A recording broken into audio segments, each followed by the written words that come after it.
Bueno, como ya les dije, continuamos con lo que es este estudio de esta carta del apóstol Pablo a la iglesia de Éfeso y vamos a estar viendo el día de hoy lo que es el versículo 1 al 14 de este capítulo 3.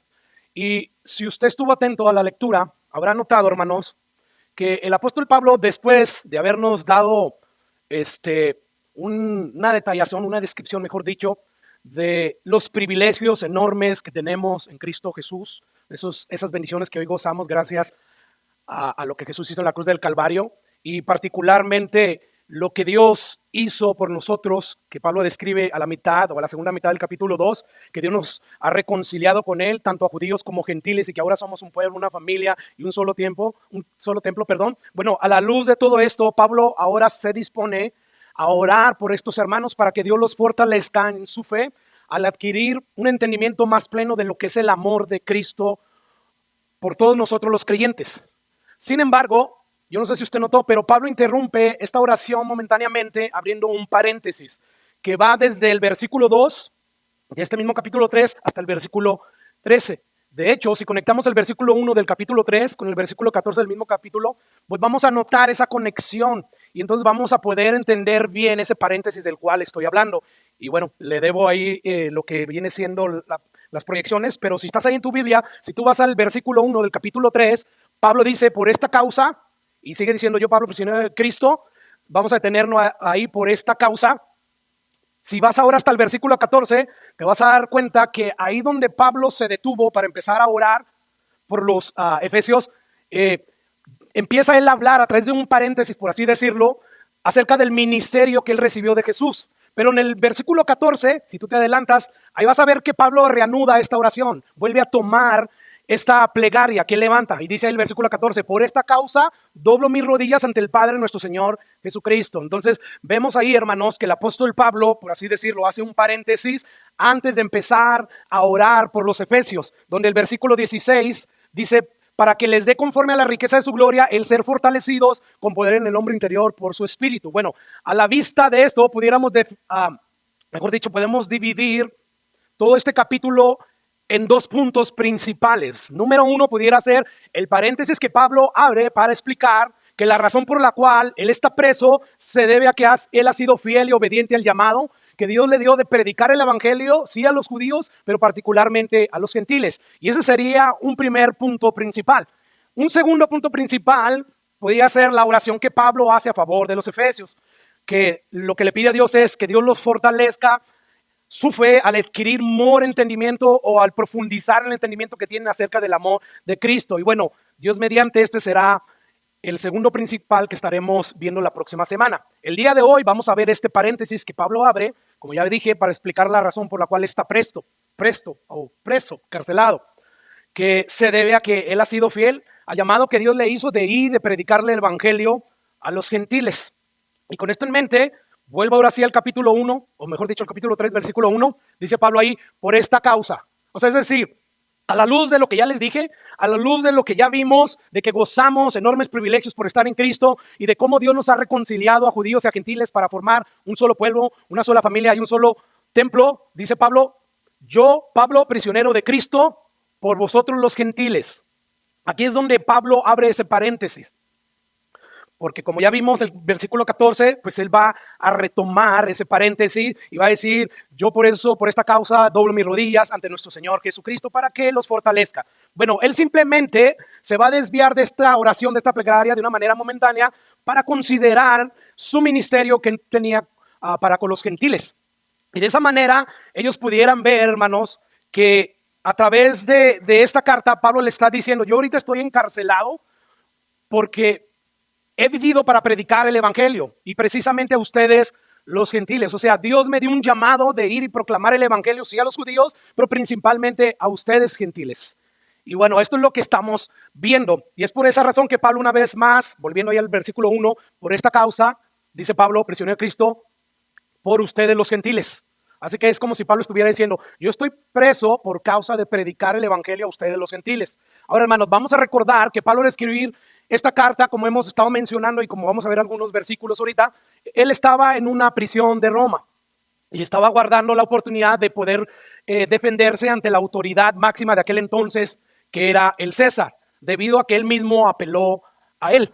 Y bueno, todo esto que le estoy diciendo, pues lo confirma Hechos capítulo 21 hasta el capítulo 28. De hecho, la acusación original contra Pablo se encuentra precisamente en Hechos 21. Escuche lo que dice Hechos 21, versículo 27 en adelante.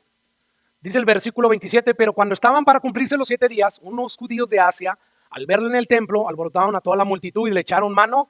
Versículo 28, Martín, dice ahí, dando voces, varones israelitas, ayudad. Este es el hombre que por todas partes enseña a todos contra el pueblo, contra la ley y este lugar. Y además de esto, ha metido a griegos en el templo y ha profanado este santo lugar.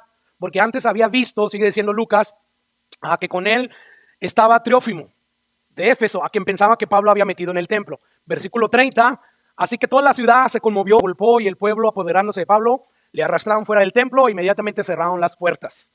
Aquí vemos la acusación original, la cual llevó a Pablo a ser arrestado. En Hechos 28, que es el último capítulo de Hechos, de ahí en adelante se nos dice en qué terminó todo esto. Y dice ahí Lucas, que es quien escribió el libro de Hechos, dice, cuando llegaron a Roma, el centurión entregó los presos al prefecto militar, pero a Pablo se le permitió vivir aparte con un soldado que le custodiase.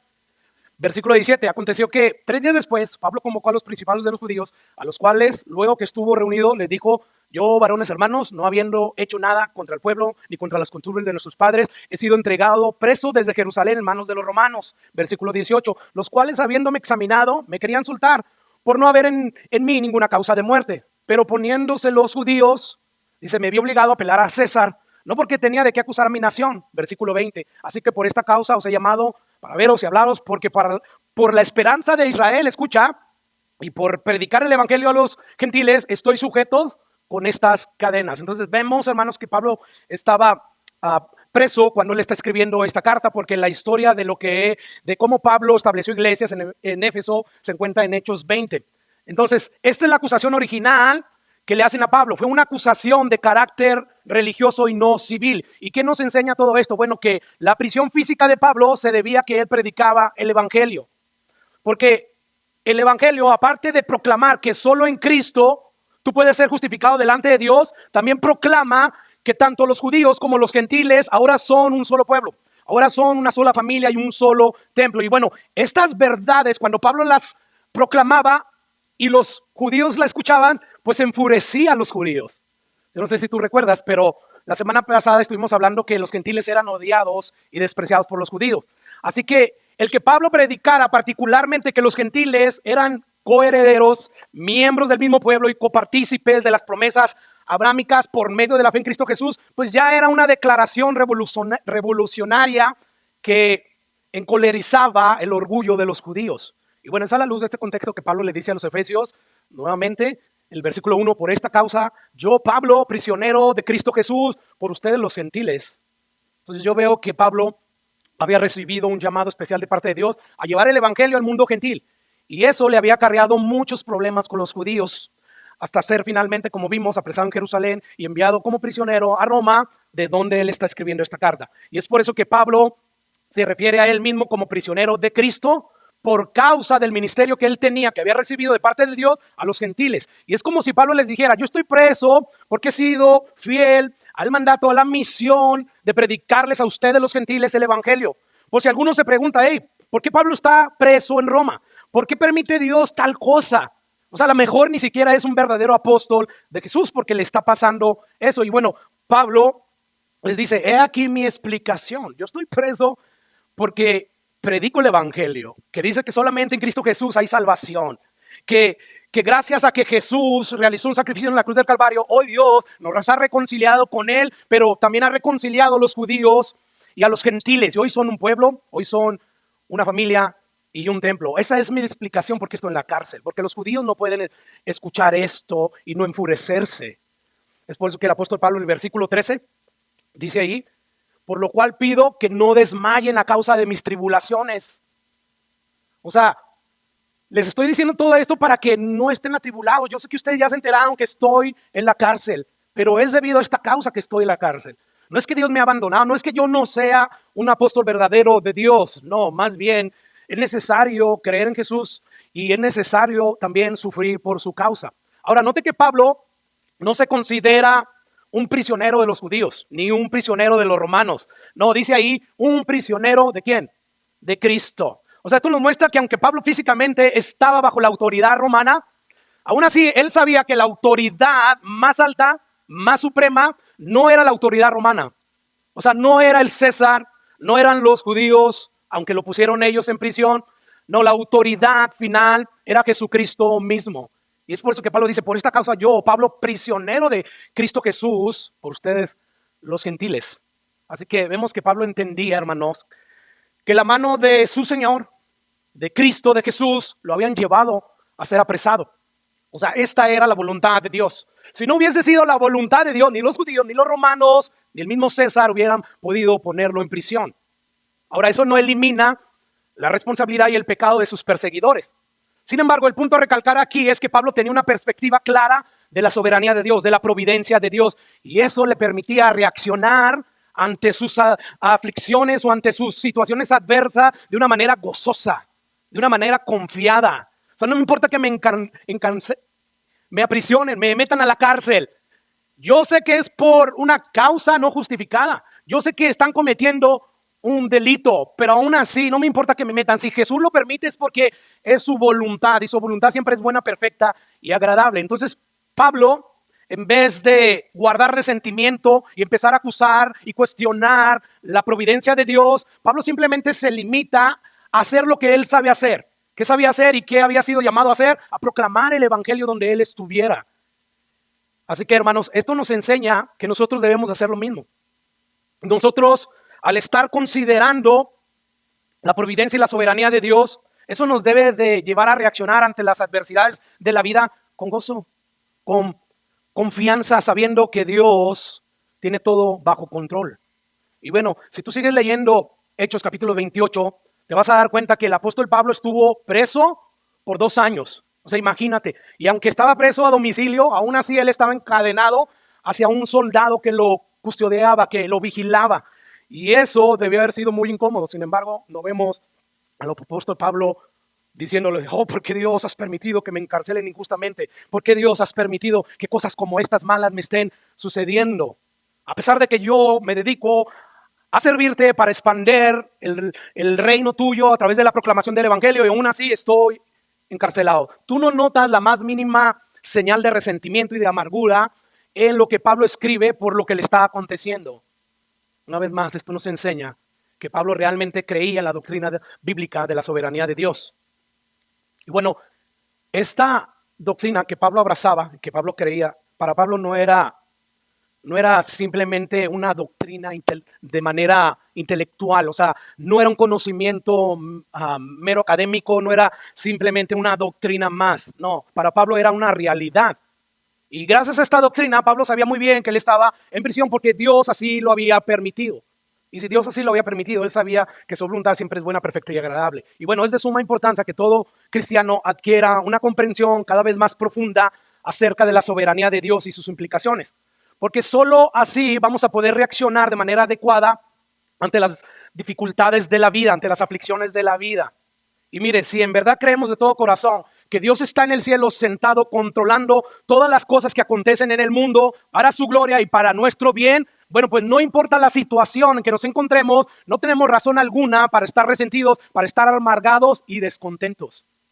O sea, si tan solo viéramos nuestras adversidades, nuestras aflicciones bajo la perspectiva en la cual Pablo miraba sus circunstancias adversas, de que, por ejemplo, tenemos un Padre amoroso en los cielos que cuida de nosotros de manera tierna y que ha prometido que todas las cosas, tanto buenas como malas, nos ayuden a nuestro bien, a todos aquellos que le amamos. Bueno, entonces estaríamos contentos y gozosos en cualquiera que fuera nuestra situación.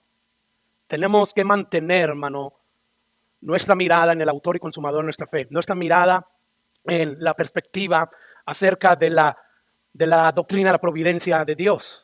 Y bueno, tenemos que entender también, hermano, que si tú nada más te enfocas en lo que tus ojos perciben, en lo que tus ojos ven, las circunstancias adversas que vienen a tu vida, entonces las circunstancias adversas te van a controlar. Y al controlarte, al controlar tu mente, te van a llevar a un desaliento, a deprimirte. Por lo tanto, no permitas que tus circunstancias dicten tu estado de ánimo. No lo permitas. Porque te vas a sentir bien cuando todo esté bien. Pero en el momento en que Dios permita que lleguen aflicciones a tu vida, en ese momento, como no estás o no has aprendido a descansar en la soberanía de Dios, pues tú en ese momento vas a ver todas las cosas como que Dios se ha alejado de tu vida y se ha olvidado de ti, te ha abandonado, cuando esto no es así.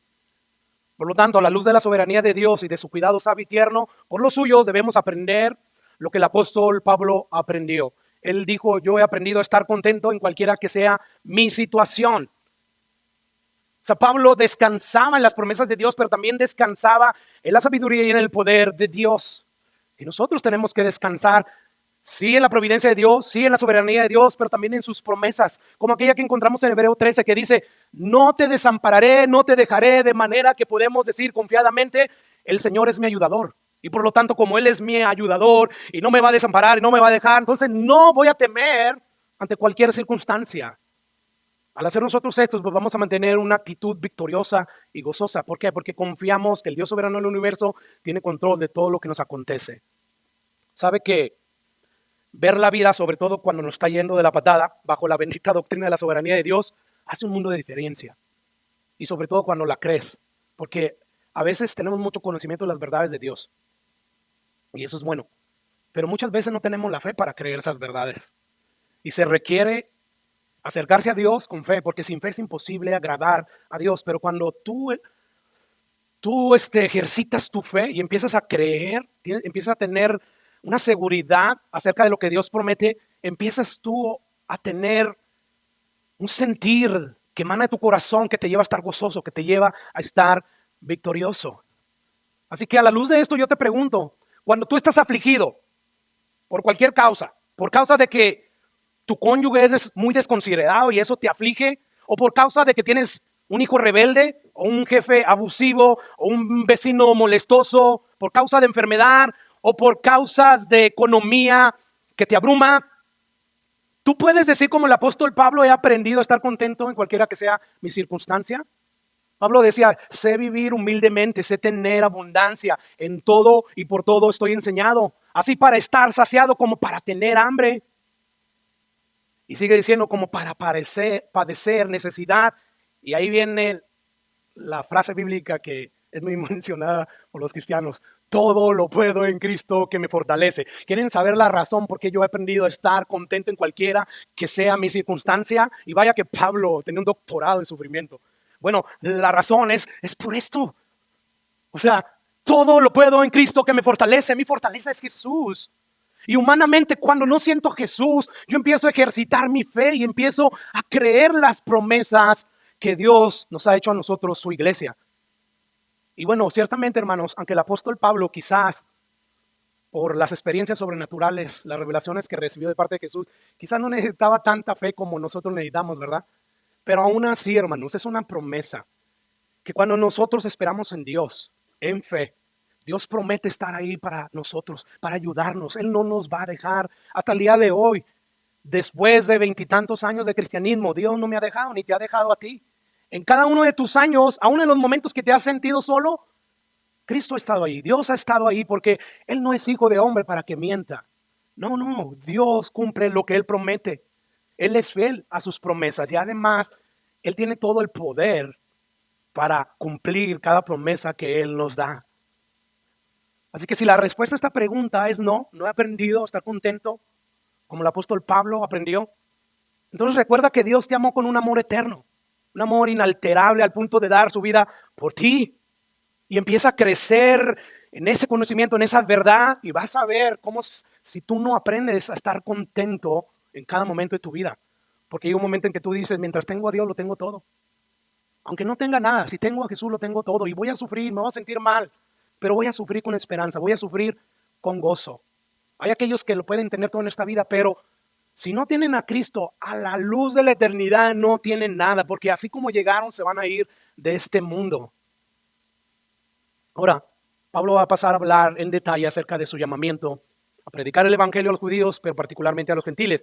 Y hay dos palabras claves que yo quiero resaltar en los siguientes textos. Y número uno es la palabra administración y servicio o ministerio, que es lo mismo.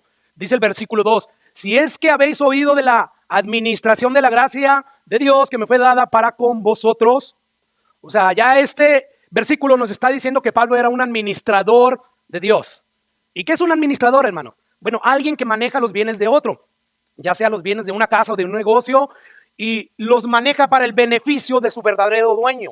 Él es un administrador, no los maneja para su propio beneficio. Y bueno, Pablo decía de sí mismo: yo soy un administrador de la gracia de Dios que me ha sido confiada para beneficio de ustedes, gentiles.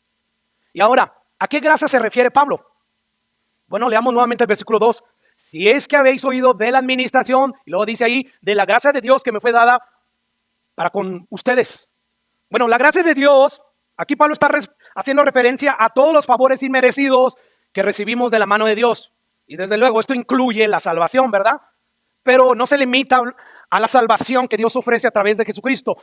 Abarca mucho más que eso. Y bueno, note también, hermanos, que el apóstol Pablo veía esa gracia no como un lujo, o sea, donde él pudiera disfrutar de esa gracia en privado. No, Pablo ahí dice: la gracia de Dios que me fue dada para con vosotros. O sea, Pablo miraba la gracia como un deber que tenía que compartir con otros.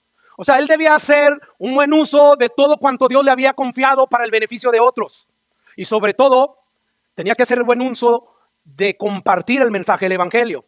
Y lo cierto es que todo cristiano, hermanos, debemos de vernos a sí mismos bajo esta luz. Cada uno de nosotros, Dios nos ha llamado a ser administradores de sus dones, de su gracia que hemos recibido.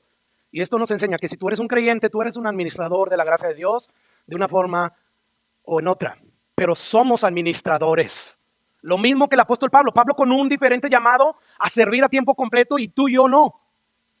O mejor, ustedes no, porque de alguna manera yo tengo un llamado más completo que el de ustedes. Así que a la hora de decirnos Pablo que él es un administrador, que esa administración se la dio Dios, nos está diciendo es un privilegio, pero también es una responsabilidad.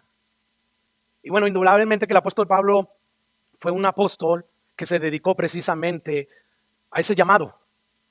Y así como Jesús murió por Pablo, Jesús también murió por nosotros. Y por lo tanto, hermanos, así como Pablo dio de gracia lo que de gracia recibió, nosotros también debemos de dar de gracia lo que hemos recibido. Con todos tus dones, todas tus habilidades, debemos de dar de gracia lo que hemos recibido dentro y fuera de la iglesia. Así que cada uno de ustedes, cada uno de nosotros, como administradores de la gracia de Dios, debemos, hermanos, de ministrárselos a otros. Escucha lo que Pedro dice en su primera carta, capítulo 4, versículo 10.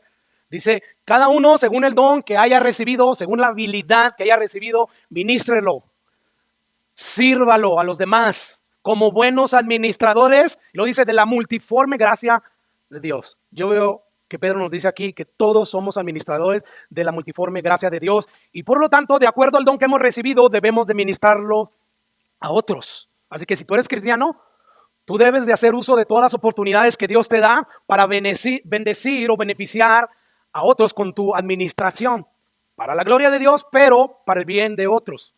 Porque la Biblia dice, hermanos, bien claro, que un día, y ese día va a llegar, tengamos ahorita fe para creerlo o no, Dios no es hijo de hombre para que mienta, ¿verdad? Dios es veraz. Dice la Biblia que un día todos vamos a compadecer ante el tribunal de Cristo para rendir cuentas de nuestra administración.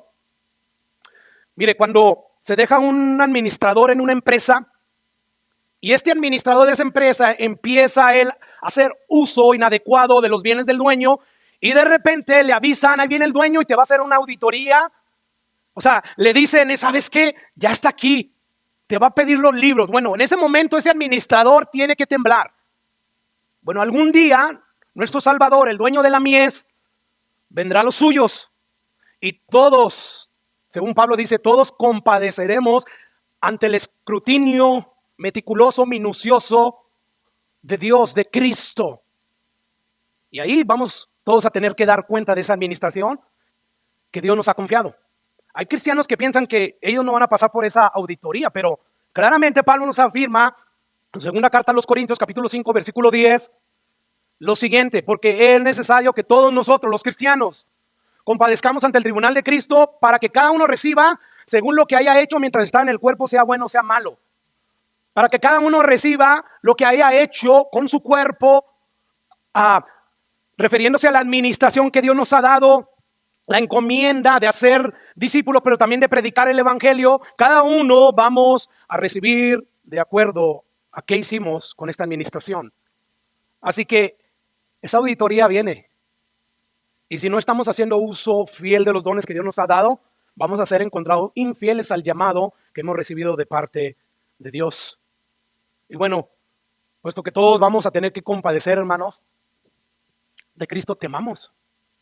Yo sé que el motor principal que nos debe de llevar a servir a Jesús debe ser lo mucho que ha hecho por nosotros, el amor como agradecimiento. Pero cuando eso se apaga, el siguiente motor tiene que ser el temor. Tenemos que temer. Porque si tú y yo no estamos haciendo nada para que el reino de Cristo avance, porque recuerda, tú eres cuerpo o miembro del cuerpo de Cristo. Cristo es la cabeza, ¿verdad? O sea, tú como miembro de ese cuerpo tienes una función. Así como nuestros miembros en nuestro cuerpo humano tienen su propia función, así nosotros.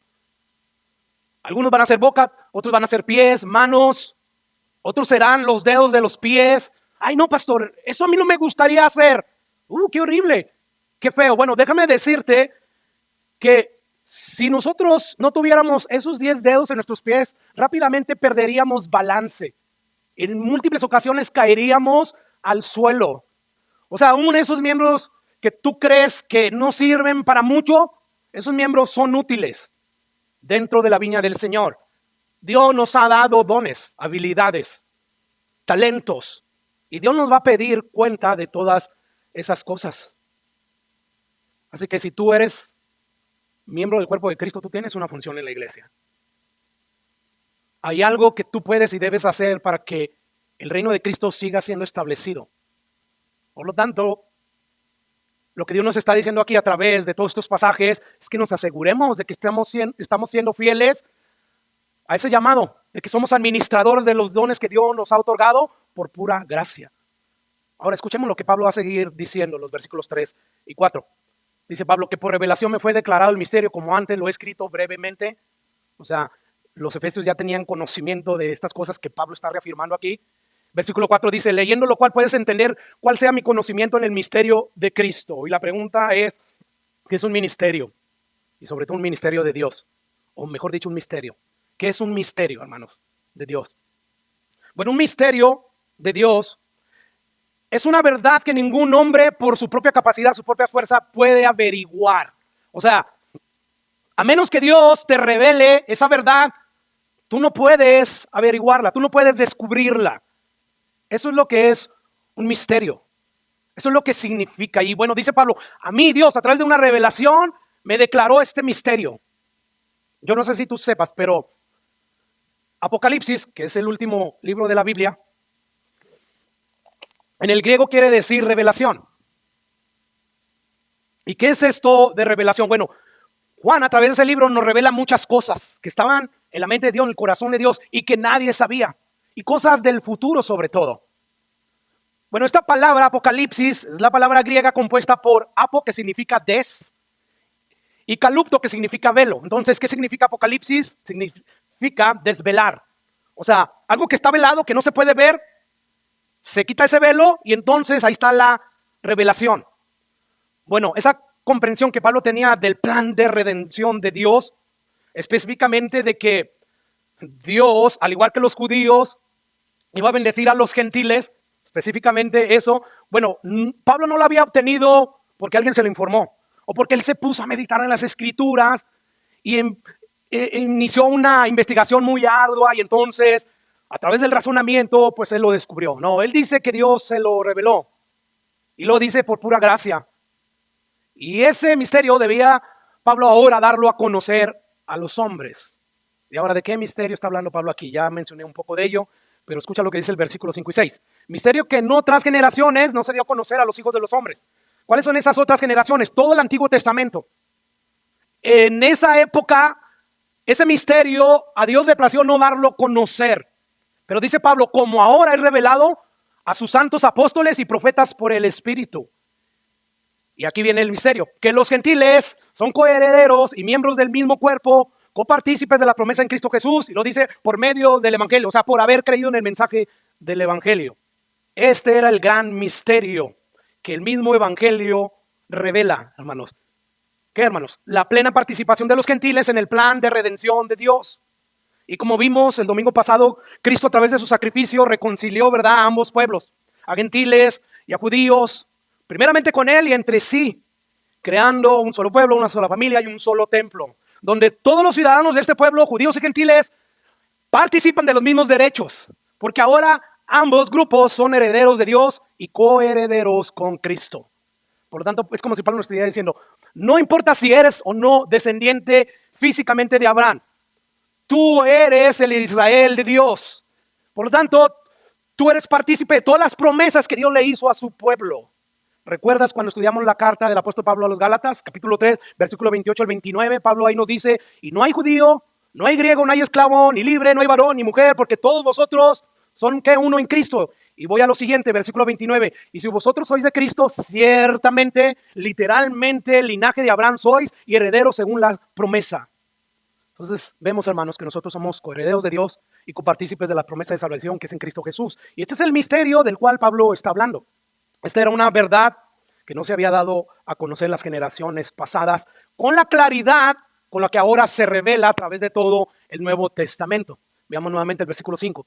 Dice ahí Pablo, misterio que en otras generaciones no se dio a conocer a los hijos de los hombres, como ahora es revelado a sus santos apóstoles y profetas por el Espíritu Santo. Y recuerda, hermanos, se lo reveló Dios ¿a quiénes? A sus apóstoles y a sus profetas. Dios ya no está haciendo eso porque ya los apóstoles que Dios escogió ya no existen. Y Dios los usó a cada uno de ellos, ¿sabes para qué? Para escribir el Nuevo Testamento, donde se revela precisamente este misterio que estuvo encubierto acerca de las riquezas de Cristo que Él ofrece en su sacrificio, en el anuncio del Evangelio. La mayoría de todos aquellos que dicen, yo soy apóstol del Señor, nada más ponen atención al montón de herejías que ellos dicen. Y todos ellos están tras el dinero de las personas. Son falsos. Y bueno, no se diga de lo mismo los profetas. Ya todo lo que Dios tenía que revelar, ya lo reveló. Ya el canon de las Escrituras está cerrado. Lo cerró Dios ya con Apocalipsis, diciéndonos qué es lo que va a acontecer en los últimos días.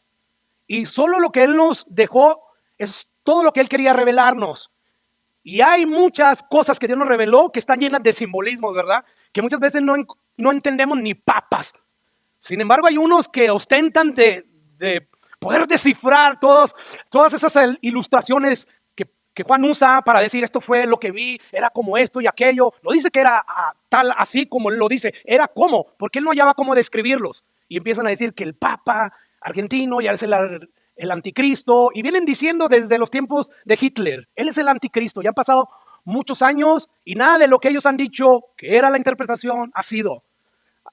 Lo más importante que debemos de entender acerca del libro de Apocalipsis es que al final Dios vence y todos sus enemigos son destruidos y todos aquellos que depositaron la fe en Cristo Jesús son victoriosos. Eso es lo que más nos debe de interesar acerca de Apocalipsis. Así que aquí Pablo nos está diciendo que Dios quiso revelar el misterio a sus apóstoles. Y si hay alguno que le reveló más acerca de este misterio, fue precisamente al apóstol Pablo. Y bueno, yo le dije que queríamos que viéramos dos palabras de estos versículos, ¿verdad? La primera palabra era administración, pero hay otra palabra, ministerio o siervo. Escucha lo que dice nuevamente el versículo 7, del cual yo fui hecho ministro, es decir, siervo. Esa es la palabra griega que quiere decir koinonía, o mejor dicho, se me va ahorita la palabra, pero quiere decir servir. Quiere decir que nosotros somos esclavos del Señor Jesucristo. Y es la palabra diáconos. Recuerda que llega un momento en que los apóstoles empiezan a decir, hey, estamos viendo que nosotros en vez de dedicarnos a predicar la palabra y a la oración, nosotros estamos muy ocupados ayudando a servir las mesas y es necesario que nosotros dejemos de hacer eso. Por lo tanto, vamos a buscar varones llenos del Espíritu Santo, ¿verdad? Y empiezan a buscar a 7 varones. ¿Y los llamaron qué? Diáconos. Los llamaron servidores, ministros. Eso es lo que significa un ministro, alguien que sirve. Y bueno, Pablo aquí asimismo se ve como un siervo, como alguien que sirve. Y sobre todo sirve el evangelio, sí a los judíos, pero de manera particular a los gentiles. Y hay dos cosas, hermanos, que yo quiero que ustedes noten en conexión con esta idea del servicio. Y en primer lugar, es que Pablo consideraba el servicio que hacía para Dios como un privilegio. Dice el versículo 7 nuevamente, del cual yo fui hecho ministro por el don de la gracia de Dios que me fue dada según la operación de su poder. O sea, yo no merecía servirle a Cristo. Yo no merecía ser llamado por Él. Por gracia Él me llamó y ahora soy un servidor del Rey de Reyes y Señor de Señores. Él me llamó a servirle. Es un enorme privilegio. Y si usted piensa en todos los problemas que el apóstol Pablo tuvo que pasar, tuvo que experimentar, hermanos, a lo largo de todo su ministerio, o sea, ¿cuántos problemas Pablo no tuvo por predicar el evangelio, por servirle a Cristo de esta manera? Él mismo describe ciertos problemas en su segunda carta a los Corintios. Él dice, en azotes sin números, ya perdí la cuenta de tantos azotes que me han dado por predicar el evangelio. En cárceles más. O sea, si en azotes sin número, y dice ahí en cárceles, han sido muchas veces que me han encarcelado, que me han privado de mi libertad. En peligros de muerte muchas veces. De los judíos 5 veces he recibido 40 azotes menos 1. 3 veces he sido azotado con varas, 1 vez apedreado, 3 veces he padecido naufragio, 1 noche y 1 día, y he estado de día y de noche en naufragio. Y sigue él enlistando muchas cosas que él ha padecido. Y bueno, no olvidemos que en el momento que está escribiendo esta carta, él está apresado, él está en una cárcel, está encadenado a un soldado de Roma. Sin embargo, él aún así ve como un enorme privilegio el servir a Cristo. No hay duda, hermanos, que servirle a Cristo es un enorme privilegio.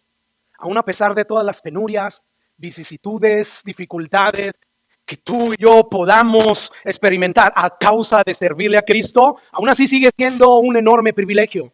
Escucha lo que Charles Spurgeon en una ocasión dijo. Dice él, si Dios te llama a servirle, no te rebajes a ser un embajador del rey de Inglaterra. O sea, si Cristo te ha llamado a servirle, no te rebajes a hacer otra ocupación que el mundo te pueda dar, por muy alta que sea, porque es un enorme privilegio ser siervo de Jesús. Por lo tanto, aprecia tu vocación, tu llamado, y no la vendas por un plato de lentejas. No te rebajes, ni siquiera ser el rey de Inglaterra, porque es rebajarse ante el Jesús sublime, ante el Jesús supremo, altísimo, glorioso. Es rebajarse.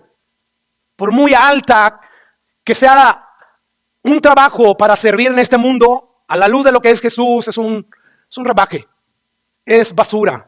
Por lo tanto, podemos concluir este punto, hermanos, que no hay privilegio más grande que ser embajador del Rey de los cielos. Y eso es lo que somos tú y yo, embajadores de Cristo. Como si Dios rogase por nosotros. Hey, arrepentidos, vénganse, encuentren salvación en Cristo Jesús. Ahora, si bien es cierto que Cristo nos llama a todos los suyos a entregarnos a tiempo, o mejor dicho, si bien es cierto que no a todos nos llama a entregarnos a tiempo completo a este servicio, sin embargo, hermanos, sí debemos preguntarnos lo siguiente.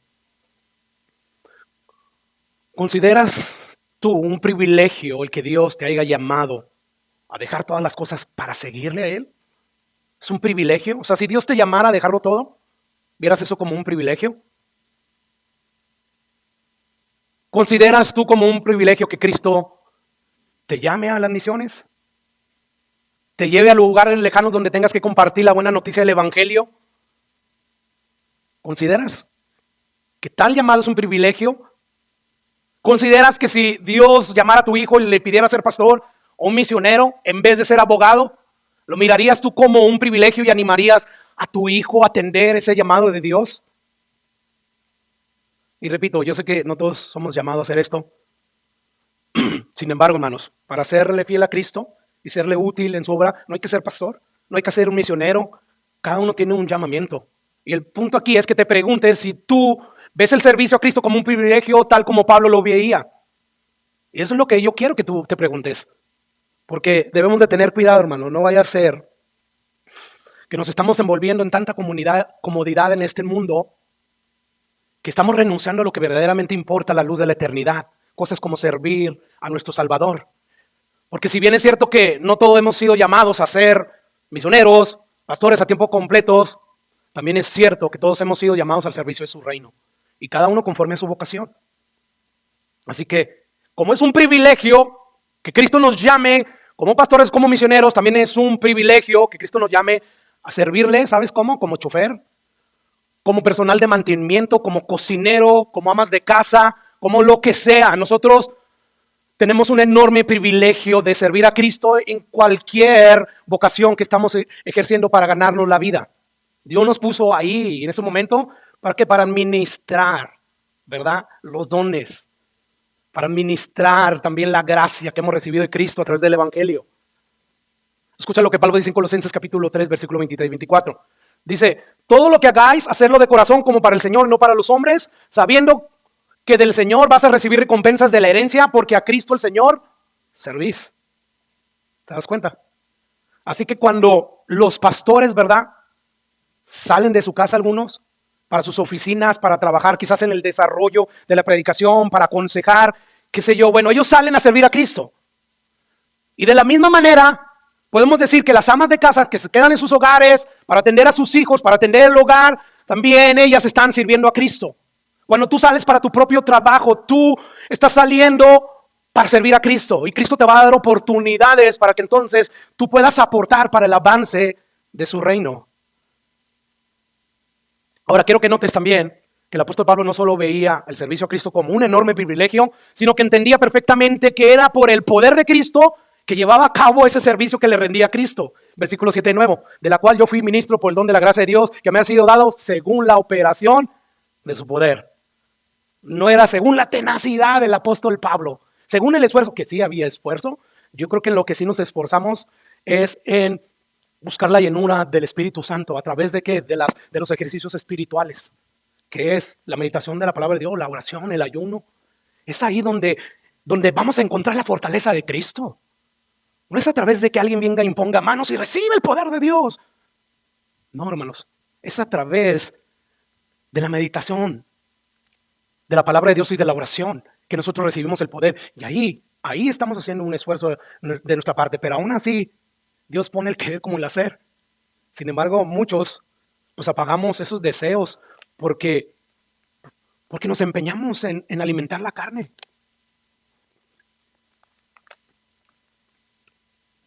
Así que Pablo reconocía muy bien, hermanos, que él hacía lo que hacía. Él le servía a Jesús según la operación de su poder. Pablo decía, a mí me sostiene el poder de Dios. Yo cumplo con mi labor, con mi encomienda, gracias al poder de Dios. Y Jesús mismo le dijo a sus discípulos, no se vayan de Jerusalén. Yo sé que ya entendieron esto, ya resucité, ya les abrí el entendimiento para que vean que esto era necesario que aconteciera, de que yo muriera como Mesías por los pecados de más y que entonces ahora hay que ir a predicar el evangelio. Pero ustedes todavía no reciben poder. Todavía no desciende el Espíritu Santo, que es de donde emana ese poder. Por lo tanto, esperen la promesa del Padre. Y entonces me serán testigo. Para eso era el poder. Para ser testigos, para con denuedo y valentía proclamaran el evangelio y entonces ya no temieran.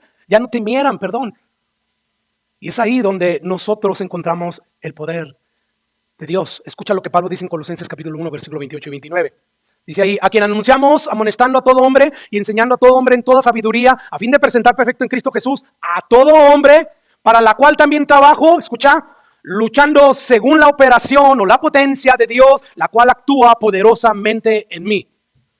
O sea, Pablo estaba consciente de que él podía hacer lo que hacía y soportaba aflicciones gracias al poder de Cristo que obraba en él. No era gracias a sus capacidades, no, era gracias al poder de Dios operando a través del Espíritu Santo. ¿Y qué nos enseña esto, hermano? Que nadie puede en sus propias fuerzas permanecer en el servicio a Cristo. Y además también nos enseña que a pesar de todos los motivos o las razones de desalientos que asaltan a los siervos de Dios de manera continua, como quizás el cansancio físico, emocional, las críticas dentro y fuera de la iglesia y todas esas cosas que socavan, que minan al siervo de Dios. Bueno, el siervo de Dios se mantiene perseverando en su llamado gracias únicamente a la operación del poder de Dios obrando en ellos. Y Pablo es como si nos dijera, si no fuera por su poder obrando en mí y en todos nosotros, no podríamos hacer nada útil para el reino de Dios. Por lo tanto, hermanos, en la misma medida en que estamos conscientes de esta verdad, de esta realidad, en esa misma medida nos vamos a amparar en el poder de Cristo, como decía, a través de la meditación de su palabra y la oración. Y entonces, solamente entonces, vamos a ser fuerte en Él.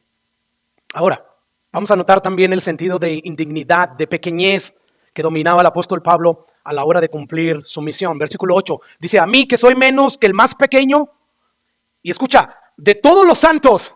O sea, si encuentran al santo más pequeño, más insignificante, yo estoy por debajo de él. Wow, qué sentido de Pablo de sentirse indigno, de sentirse pequeño, ¿verdad? Eso sucede cuando tú conoces más la santidad de Dios. Cuando tú estás más cerca de Dios, vas a conocer más la santidad de Dios, que es una santidad gloriosa, maravillosa, que por eso cuando Isaías vio solamente un destello de la santidad de Dios que llenaba el templo. Dijo, ¡ah, ja, ja! ¡Ay de mí! ¿Por qué? Porque soy hombre de labios inmundos. ¡Ay de mí! O sea, él temió rápidamente. Bueno, Pablo, como tuvo revelaciones increíbles acerca de Dios, acerca del mismo paraíso, Pablo sabía que él no era nada. No era nadie sin Dios. Jesús dijo muy claro a sus discípulos, separados de mí, nada pueden hacer. Y ese nada en el griego quiere decir nada, lo mismo que en el español. Así que dice Pablo, a mí que soy menos que el más pequeño de todos los santos, me fue dada esta gracia de anunciar entre los gentiles el evangelio de las inescrutables riquezas de Cristo. Así que Pablo tenía ciertamente una conciencia muy clara del enorme privilegio que era servir a Cristo, pero también poseía una conciencia muy clara de su propia pequeñez, de su propia indignidad. A mí, que soy menos que el más pequeño de todos los santos. Wow. O sea, Pablo, pese a que vino al conocimiento de Cristo en una forma sobrenatural, ¿verdad? Iba rumbo hacia Damasco persiguiendo a los cristianos y de repente le sale Jesús. Ya no el Jesús con un cuerpo de humano, no. A través de una luz sumamente brillosa que lo dejó ciego. O sea, pese a que Pablo tuvo esta experiencia y pese a que Pablo, Dios lo usó para escribir el 75% del Nuevo Testamento y pese a que Pablo fue arrebatado por Dios al tercer cielo, al mismo paraíso, donde vio cosas y oyó palabras infalibles, dice la Biblia, que no les es dado a hombre expresar. Pese a todo esto, él se veía a sí mismo como menos que el más pequeño de todos los santos. Wow, quiera Dios ayudarnos a tener esa perspectiva de nosotros mismos. Y muchas veces decimos, no, pues es que yo no soy tan así, pero a veces sí nos inflamos, sí expresamos aires de ser algo cuando no lo somos. A la luz quizás, si tú comparas tu educación, tú comparas tu economía, tus posesiones con alguien que no tiene nada así, eres increíblemente rico. Y es tu problema, que comparas tu situación con los menos afortunados. No, compárala con Dios. Y es ahí donde te vas a ver como lo que eres. Ni siquiera un cero a la izquierda. Somos menos que nada. Es básicamente lo que Pablo está diciendo aquí, hermanos. A mí, que soy menos que el más pequeño de todos los santos, me fue dada esta gracia de anunciar ante los gentiles el evangelio. Wow. Escucha lo que Pablo escribe en su primera carta a los Corintios, capítulo 15, versículo 9. Porque aquí Pablo se refiere al más pequeño de los apóstoles. Dice allí que no soy digno de ser llamado apóstol porque perseguía a la iglesia de Dios. Pero por la gracia de Dios soy lo que soy. Y su gracia no ha sido en vano para conmigo. Antes he trabajado más que todos ellos, pero no yo. ¿Recuerdas que Pablo estaba consciente de que él operaba como operaba y trabajaba y servía como servía gracias al poder del Espíritu Santo obrando en él? Nuevamente lo podemos decir. Es algo que Pablo hace énfasis una y otra vez. Sigue diciendo ahí. Pero no yo, sino la gracia de Dios conmigo. Tal parece que la razón por la cual Pablo tenía este sentido de indignidad, de pequeñez, era porque Pablo no olvidaba de dónde Dios lo había rescatado. Pablo sabía que era un gran enemigo de Cristo, un archienemigo. Perseguía a la iglesia. Y si tú persigues a la iglesia, estás persiguiendo al mismo Cristo. Y bueno, ahora Dios lo había establecido como uno de sus mayores, si no el mayor embajador de Cristo. Y bueno, Pablo está tan consciente de lo pecador que antes él había sido, antes de ser salvado por Cristo, que él también dice en su primera carta a Timoteo capítulo 1 versículo 15 lo siguiente: palabra fiel y digna de ser recibida por todos, que Cristo Jesús vino al mundo para salvar a los pecadores, y lo dice, de los cuales yo soy el primero. Yo sé que en mí no mora el bien, en mí está el mal, miserable. De mí, ¿quién me va a apartar de este cuerpo? Y dice el versículo 16, pero por esto fui recibido misericordia. ¿Recuerdas? Que Dios, porque es rico en misericordia y con el gran amor que nos amó, después de que estamos alejados, ajenos a las promesas, ¿verdad? Él nos acercó a través de Jesucristo y nos bendijo con toda bendición espiritual.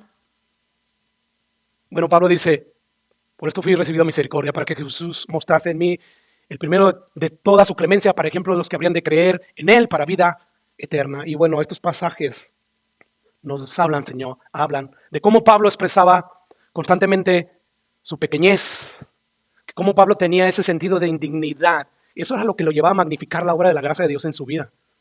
Así que, hermanos, Pablo estaba sumamente consciente de su terrible condición en la cual estaba sumergido antes de venir a Cristo. Y de ahí lo sacó Dios. ¿Recuerdas que Pablo ya nos dijo que nosotros estábamos antes muertos, sumergidos voluntariamente en nuestros delitos y pecados, ¿verdad? O sea, estamos sumergidos y vivíamos para hacer lo que el corazón nos dictaba, pero de ahí nos sacó Dios. De ahí sacó Dios a Pablo también. Y es por eso que él se sentía pequeño, indigno. Y bueno, yo creo que esta es la clave, hermanos, a la verdadera humildad, al verdadero contentamiento cristiano. O sea, ¿tú deseas aprender como Pablo a estar contento en cualquiera que sea tu circunstancia? ¿Tú quieres deleitarte más profundamente en Dios y en la salvación que Él te ha concedido por gracia, por medio de la fe? Bueno, no olvides ni siquiera por un momento de dónde te rescató Dios. No olvides que tú y yo no merecíamos ser bendecidos con toda bendición espiritual debido a nuestros pecados. Fuimos salvos por pura misericordia de Dios.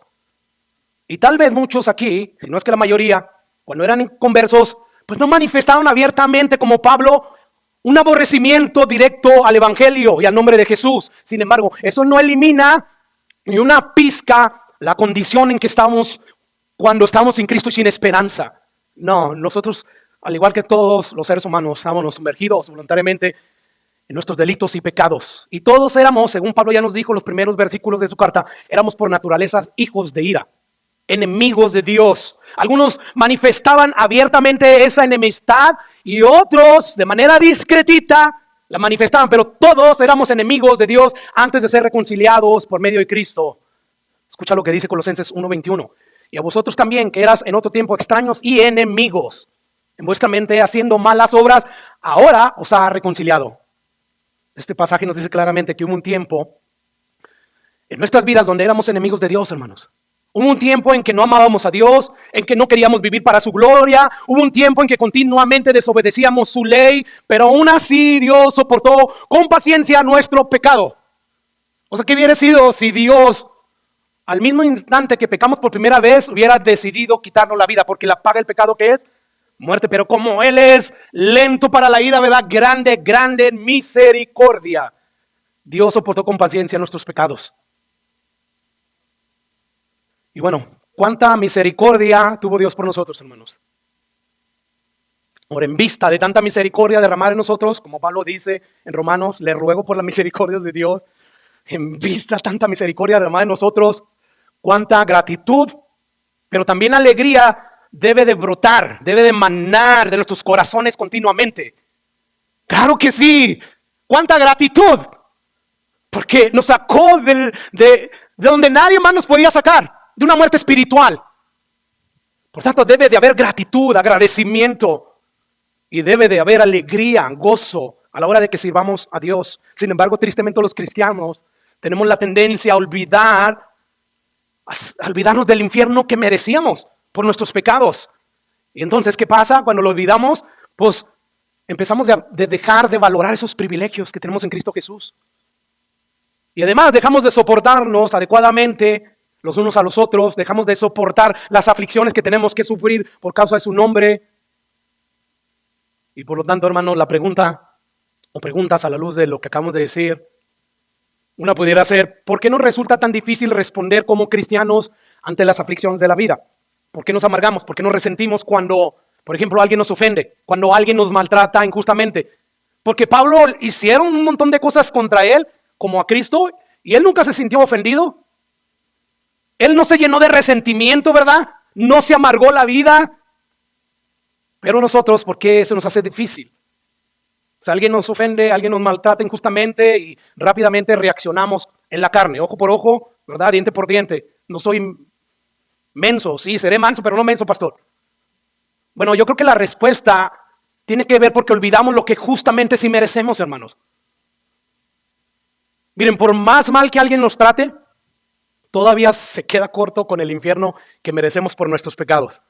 Por eso que Spurgeon, como entendía estas cosas, decía: cuando alguien pinte un cuadro oscuro de tu vida, ni te enojes y ni siquiera trates de arreglarlo, porque si Dios pintara verdaderamente el cuadro de tu vida, o sea, quedaría todo negro. Quizás te pintaron a ti, esta persona es así, y un puntito negro comparado a lo que realmente somos, hermano.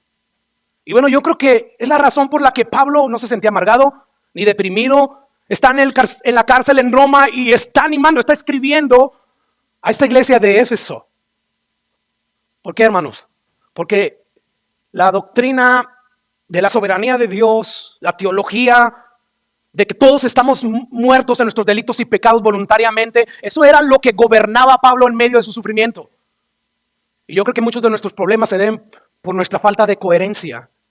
O sea, no tenemos problema alguno en reconocer que verdaderamente somos pecadores, ¿verdad? Todos somos pecadores. Gracias a Dios ya no somos los mismos pecadores que antes éramos cuando Cristo nos encontró, porque ahora la obra de santificación operada por el Espíritu Santo pues nos está perfeccionando más. Pero aún así, si comparas tu avance en santidad con la santidad de Dios, te vas a encontrar que sigues siendo pecador. Y el problema es ese, hermanos. O sea, nadie tiene problema con reconocer que delante de Dios somos unos míseros pecadores. Pablo lo reconocía.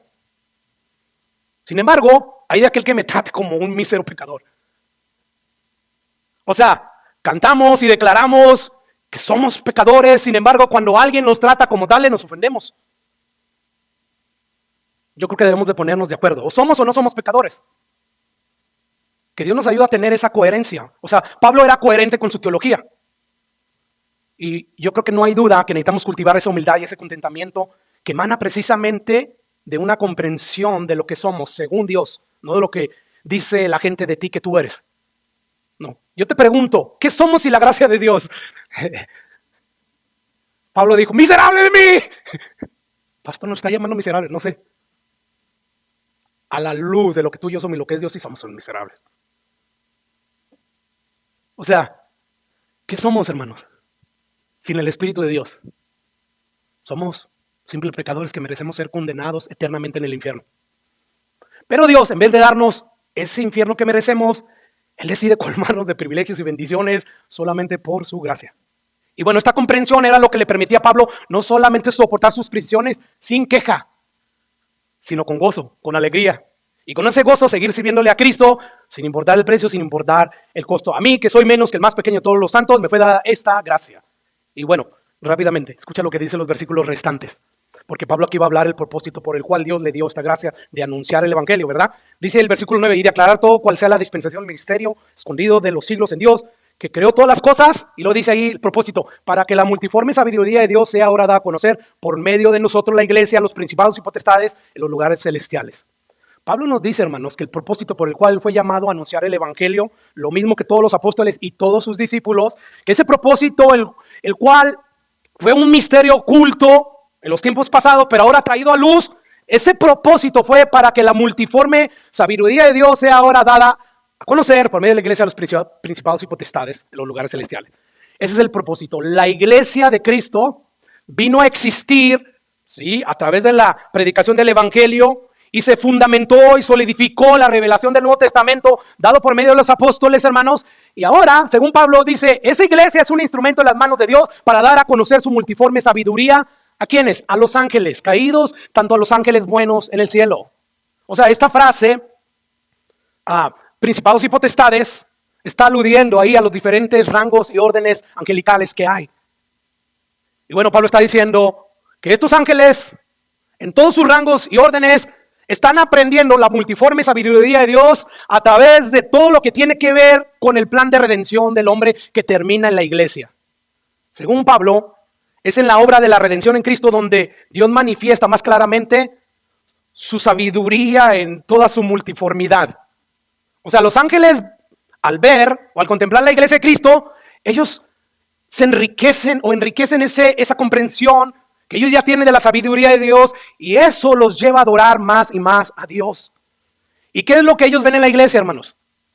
¿Qué es lo que ven? Pues el resultado de la encarnación de la segunda persona de la Trinidad, que siendo Dios mismo se hace hombre para venir a morir en una cruz y así pagar la deuda infinita de un sinfín de pecadores que habían transgredido la ley de Dios y que merecían el infierno. Y entonces los ángeles ven todo lo que Dios está haciendo a través de la iglesia, cómo Dios satisfizo a través del sacrificio de Jesús, la demanda de la justicia de Dios. Y bueno, ellos se gozan, se alegran. Y además ven cómo Dios, del pueblo judío y gentiles, hizo solamente un solo pueblo, una sola familia. Y bueno, esto les lleva a los ángeles a prorrumpir en alabanza delante de Dios, a darle gloria. ¿Por qué? Porque Dios ha desplegado su multiforme sabiduría en la salvación del hombre. Y esto nos enseña lo siguiente, hermano. Mira, la iglesia no existe simplemente para cumplir el propósito de salvar almas, que eso es algo que debemos de estar haciendo. No estoy diciendo que no es importante, es sumamente importante. De hecho, si tú no vives para predicar el evangelio y ser discípulo, estás perdiendo tu vida delante de Dios. Aquí la estás ganando, ¿verdad? Si tú ganas aquí la vida, la estás perdiendo con Dios. Pero si tú pierdes tu vida aquí por dedicarte a la causa de Cristo, la estás ganando. Bueno, hermanos, vuelvo y repito lo siguiente. La iglesia no existe simplemente para cumplir ese propósito de predicar el evangelio. Esta es una obra muy importante y maravillosa. Pero el supremo propósito de la iglesia, como Pablo lo hace ver aquí de una manera explícita, clara, bueno, es glorificar a Dios al manifestar su sabiduría delante de los ángeles, que al ver cómo Él salvó a la iglesia, eso lo lleva a los ángeles a alabar a Dios, a glorificarlo. Así que tenemos que concluir que la iglesia no es un fin en sí mismo, sino es un medio para lograr un fin. O sea, Dios creó a la iglesia para lograr un fin. ¿Cuál fin?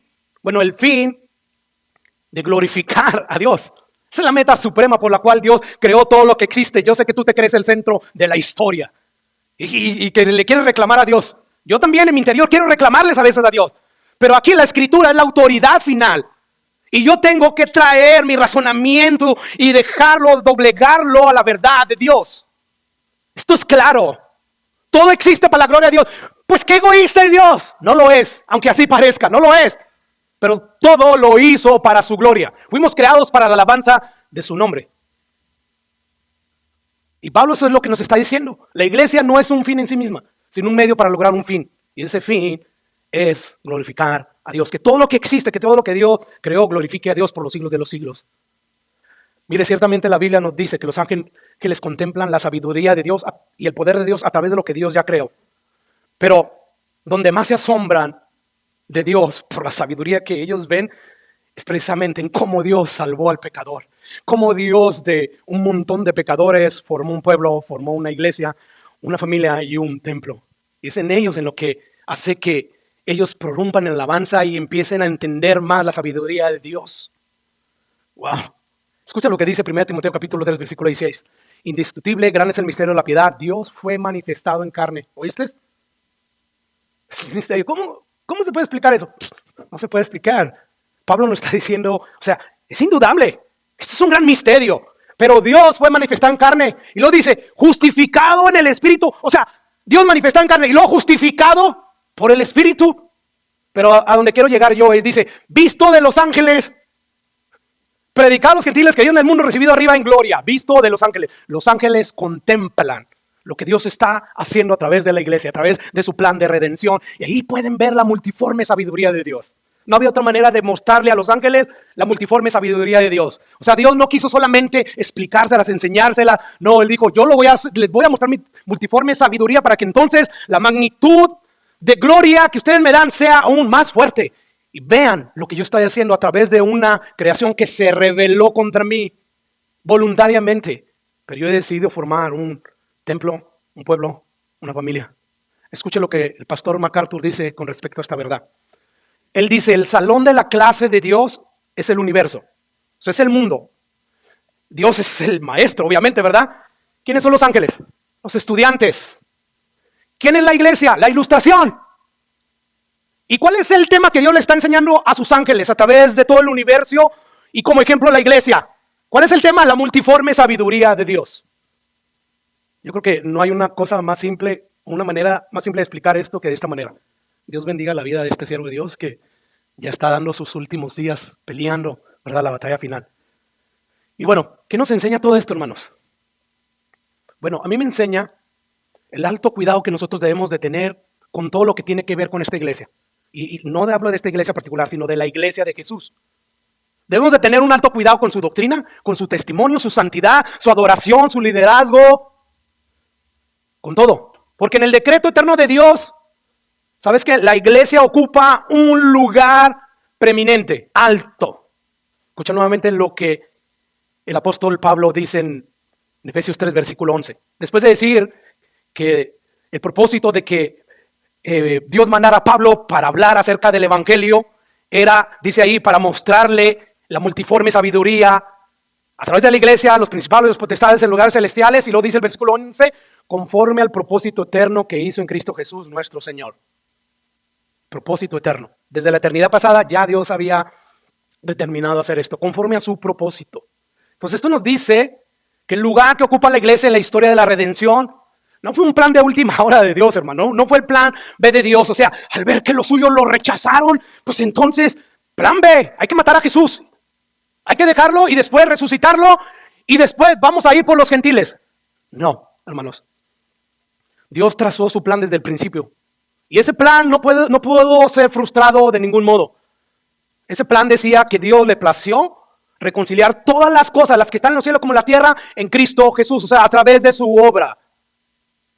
Y es por eso que Pablo termina diciendo en el versículo 13, en quien tenemos seguridad. A mí me encanta esa canción que dice, en Él estoy seguro, yo confiado estaré. ¿Por qué? Porque debajo de sus alas ahí estaré, ¿verdad? En Él tenemos seguridad, dice Pablo, en Cristo Jesús. O sea que si nosotros estamos en Cristo, por la fe tenemos la seguridad y el acceso a Dios y a todas sus bendiciones, hermanos. Ahora, a modo ya de conclusión, vamos a preguntarnos las siguientes preguntas. ¿Es esa la perspectiva que tenemos nosotros de todas las cosas?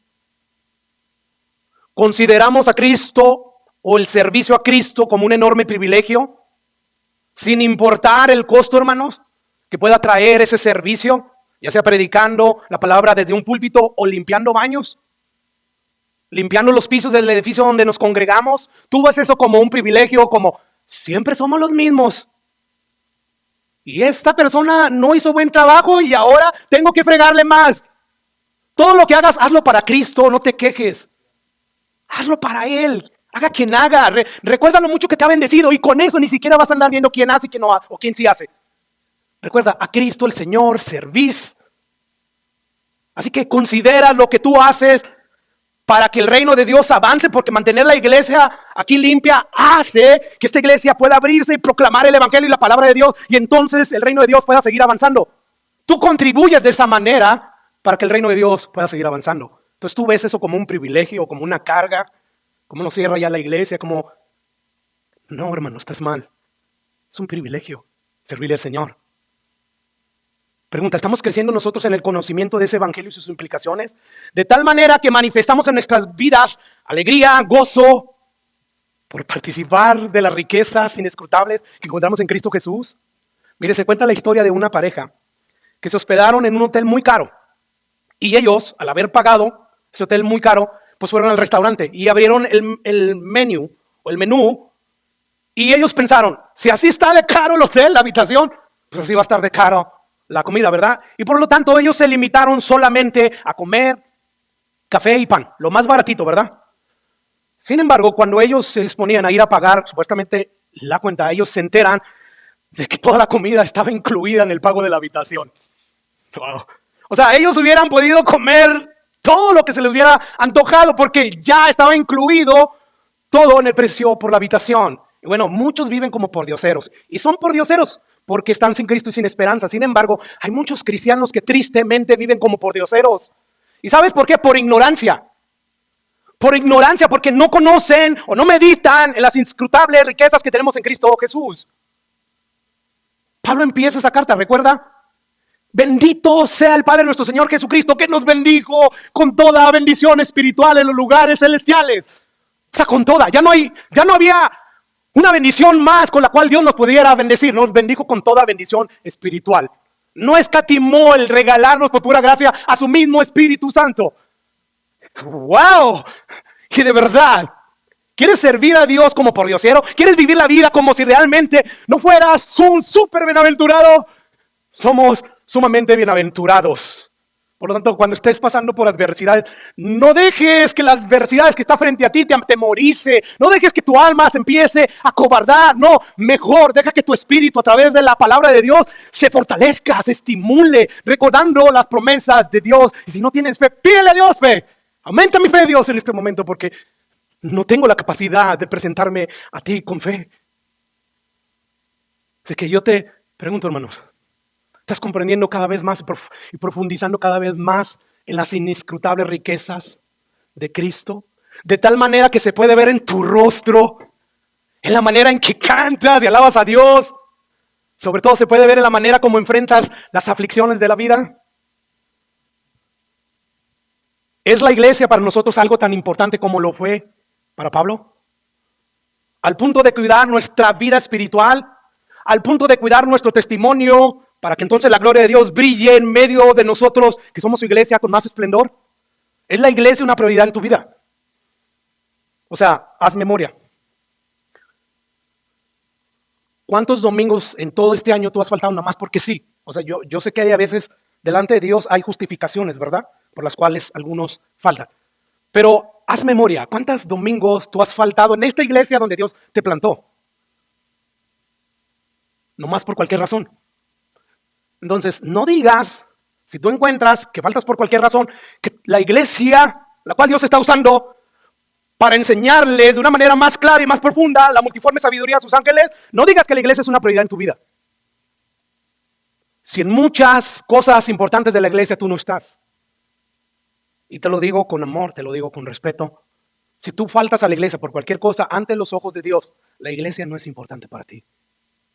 Está llena de puros imperfectos, yo lo sé. Sin embargo, eso no hace que la iglesia de Cristo no sea la novia de Jesús, por la cual Él pagó un precio. Sigue siendo la iglesia de Dios. Y si tú no amas a la iglesia de Dios, tampoco puedes amar a su Creador. Si tú no amas el cuerpo de Cristo, tú no puedes amar a la cabeza. Ya te lo he dicho varias veces. Si se me dice, mire pastor, yo con usted a donde quiera, yo le soy fiel, pero con su esposa, hasta ahí llegamos, pastor.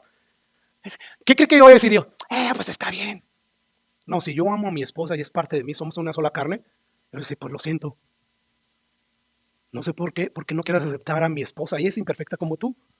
Fue salvada por la sangre de Jesús. Bueno, lo mismo con Jesús. Tú no puedes decirle, contigo Jesús sí. Pablo decía, ¿verdad? La iglesia de los Corintios. Algunos dicen que yo soy de Apolo, yo de Pedro, yo de Pablo. Y otros dicen, yo de Cristo.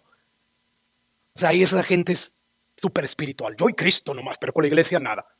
No tienen entendimiento, son ignorantes, porque no estudian la palabra de Dios de pasta a pasta. No, hermanos, si tú no quieres nada con la iglesia de Dios, tú no quieres nada con ese Jesús. Para Jesús esto es importante y no necesitamos unos a otros. Las siguientes preguntas. ¿Te preparas para estar a tiempo aquí y despierto y descansado para que cuando nos reunamos domingo a domingo en la presencia del Señor para alabarle, pues tú estés al 100? Tú estés despierto, atento a lo que Dios tenga que decir, no atento a lo que yo tenga que decir, atento a lo que Dios tenga que decir. Y finalmente, ¿estás poniendo tus dones y talentos al servicio de la iglesia? En cuanto a ti que quizás estés aquí en este lugar sin Cristo y sin esperanza, no pases por alto lo que Pablo está diciendo aquí. Está hablando acerca del evangelio, un evangelio que le ofrece al pecador, a pesar de que no se merece nada, infinitas riquezas, inescrutables, que no se pueden sondear, no tienen fin esas riquezas. No pases por alto esto. Yo pensaba que ustedes no eran una iglesia de la prosperidad, pastor. Claro que no lo somos.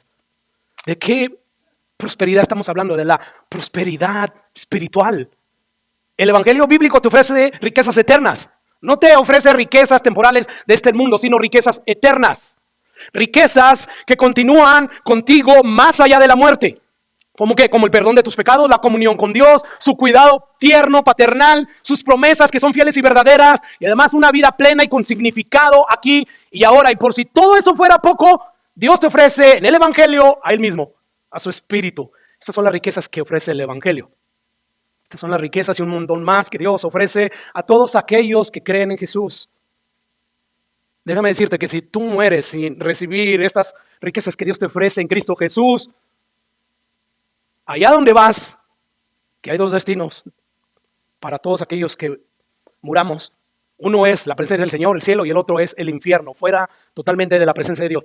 Bueno, si tú mueres despreciando esta riqueza, lo único que te espera ya es una eternidad en el infierno por los siglos de los siglos, lamentando que no recibiste las riquezas de Dios, que las rechazaste. Y bueno, que Dios tenga misericordia de ti. ¿Qué tengo que hacer, pastor? Nada más clamar. Un corazón contento y humillado, Dios no lo desprecia. Hasta el día de hoy, la mano de Dios no se ha cortado para salvar. Mientras hay vida, hay esperanza. Pero yo sé que tú no quieres venir porque no quieres dejar tu pecado. Eso es lo que Dios me dice en la Biblia y eso es lo que yo experimenté. Pero aún así, lucha. Dile a Dios, sálvame. Vence mi obstinado corazón que no se quiere rendir a ti.